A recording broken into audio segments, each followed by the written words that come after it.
Steps to Awakening Your Soul by Aion Farvahar. My soul, you never left me. I was the one who drifted away from you, trying to find myself outside of myself. I'm back here with you because without you, I will be lost again in this maze of life. But with you, my dear, everything will be clear as rain water in a mountain lake, a lake that only you and I know. Hi, this is Aion Farvahar. I'm glad you're here. This channel is about self-realization and honoring our life purpose and meaning. If you're interested in these topics, please subscribe to stay connected. Your support is the foundation of this channel and encourages me to create more content in the future. Today, we want to focus on the awakening of the soul. But what is soul, and what do we mean by awakening of our soul? Soul can have different interpretation, but here it represents our true essence, or the spiritual essence of our being, who is experiencing human life. Even our personality is a projection of our soul, gradually formed through our life experiences. Unfortunately, the stronger we identify with our personality, the more separated we will be from our soul or the spiritual essence of our being. The awakening of the soul described here is about understanding how we lose our connection to our soul and what we can do to reestablish it, and through that experience a soulful and inspired life. More specifically, we cover the following topics. How do we lose our connection to our soul? How is our personality related to our soul? And how to take steps to awaken and reconnect to our soul. Let's go over these. Please note that the ideas presented here are based on my personal experience and understanding, so consider further contemplation on the ideas you resonate with the most. How do we lose our connection to our soul?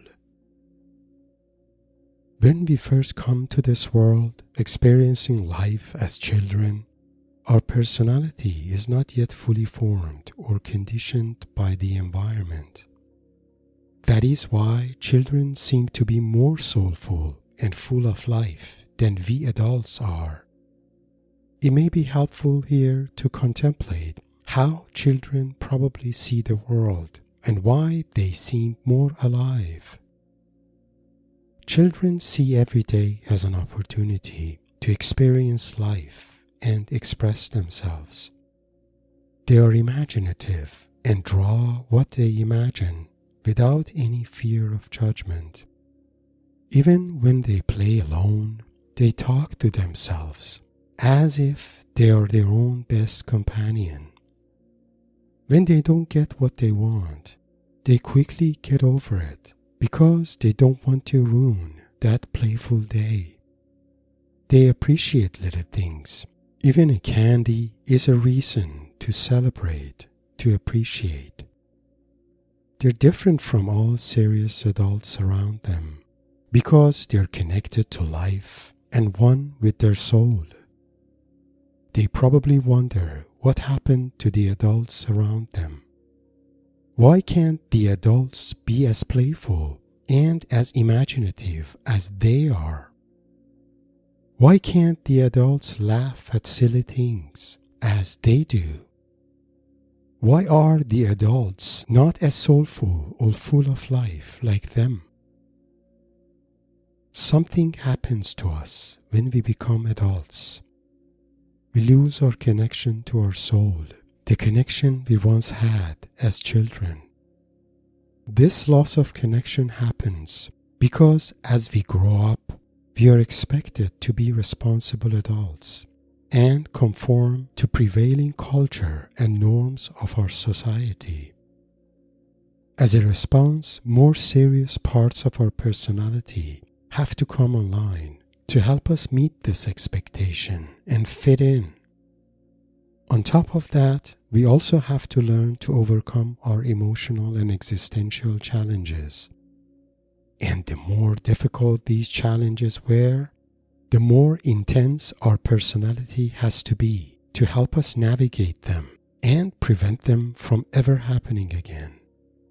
For example, if my best friend happened to steal and break my favorite toy when I was 5, a part of me emotionally attached to that toy may feel heartbroken and betrayed by my friend.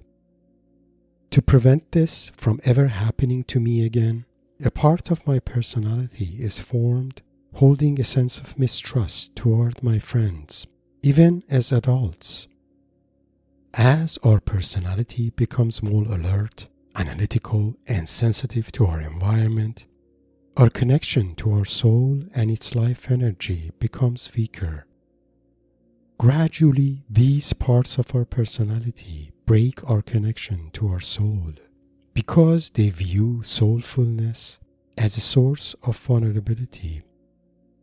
So it is not our soul that leaves us, but parts of our personality that exile it to disconnect us from it.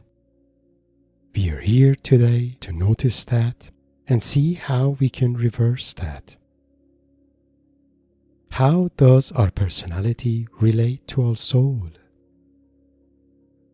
As explained, various aspects of our personality are created in such a way to help us adapt to the environment we live in. These aspects collectively shape how we view ourselves, others, and the world, and set the main course of our life. But what is the relationship between our personality and our soul? I explained this relationship in one of my presentations focused on a spiritual view of personality. In there, I explained how various parts of our personality are also parts of our soul, which are separated from it to play a role in our life and help us navigate it.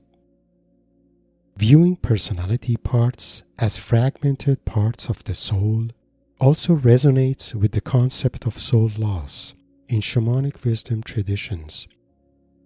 If you're interested in more details related to this topic, the link to that presentation is provided in the description below. Another way to understand how personality and soul are related is to consider the complementary roles of our heart and our mind. Personality is a psychological construct and the product of our ego-conscious mind. But soul is the spiritual essence of our being, experienced through our connection with our heart. It is a calm and compassionate felt sense of being, away from our personality. This is why connection to our soul is more noticeable during meditation or activities like imagination, creativity, dancing, and so on. How to take steps to awaken and reconnect to our soul. This section provides a few ideas and suggestions to help you awaken your soul. But please consider contemplating on these and come up with more ideas on your own. As a general rule, anything that opens your heart also brings you one step closer to your soul. Deepen your connection to nature, plants, and animals. Exercise creative and active imagination. Create and live a symbolic life.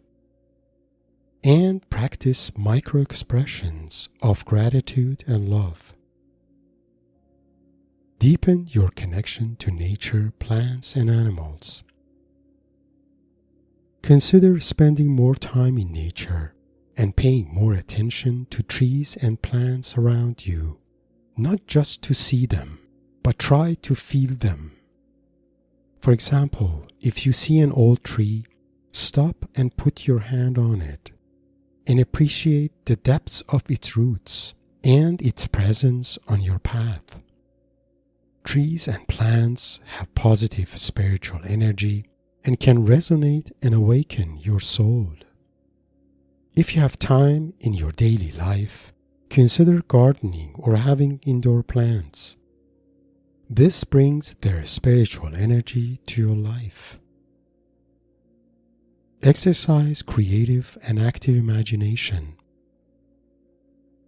Imagination brings you closer to your soul and its inner world. Exercise creative imagination and create what you imagine. This allows your soul to express itself through your creativity. We are all born with gift of imagination and creativity, so they are aspects of our soul and not a part of our personality. Also, exercise of active imagination through meditations or shamanic journeying opens your inner eye or the eye of your heart and allows you to connect directly to the unconscious aspects of your soul and expand your self-knowledge and awareness. If you're interested to know more about imagination and how it can shape our reality, the link to one of my previous presentations on this topic is provided in the description below. Create and live a symbolic life. Symbolic life is about honoring and living what we most value and hold sacred in our life. Symbolic life is also a term attributed to C.G. Jung, the pioneer of depth psychology, who viewed it as a conduit for our soul to express itself. But how do we create a symbolic life? To start, you need to contemplate on personal and spiritual values that are most important to you. These could be a set of human qualities you admire the most, or spiritual beliefs or symbols you resonate with. Consider creating a symbolic altar somewhere in your room, an altar that can symbolize your highest personal value and beliefs, and your intention to honor them in your life. Also add objects or symbols to this altar that inspire you or have a personal or spiritual meaning to you. Consider spending a few minutes on this altar every morning, reflecting on the personal meaning it represents and your pledge to it. This helps you set an intention every day, an intention that is aligned with what your soul wishes you to manifest. This is how your symbolic life connects you to your soul and becomes your gateway to its clairvoyance wisdom. Practice micro-expressions of gratitude and love. Start noticing things in your life that nourish you and your body. These could be the food you eat, the beautiful things you see around you, or anything else that makes you feel inspired. For example, a gemstone you own, or the beauty of a flower you see on your path. Micro-expressions of gratitude and love are about noticing and appreciating all the good things you have in your life. Expression of gratitude and love opens your heart and reconnects you to your soul. You can start expressing your gratitude to everything you have in life. For example, before you eat a meal, take a moment to notice the journey of all its ingredients and how they grew through time and made their way to you to nourish your body. Thank them for their gracious gift of life. Appreciate the beautiful objects you have and express your gratitude to the person who crafted it so you can enjoy having it in your life.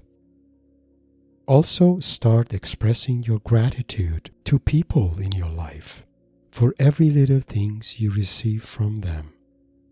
Even if you feel that is their responsibility, remember your gratitude and love are not about those who receive them, but rather you allowing yourself to express them, and through that open your heart and honor the compassion and love of your soul. Closing remarks. In closing, I hope you have found the ideas presented here inspiring. The main takeaway here is for you to notice your soul as the spiritual essence of your being. Also, to make efforts to reconnect to your soul and allow to express itself through you and nourish your life with its energy. You can do that through deeper connection to nature, exercising imagination and creativity, living a symbolic life, and expressing gratitude and love for everything you appreciate in your life. If you have found this presentation inspiring, please like and share it with your like-minded friends. Please subscribe to my channel and share your thoughts and comments. For more information about myself and my life mentorship practice, please find my bio link in the description below. Blessings.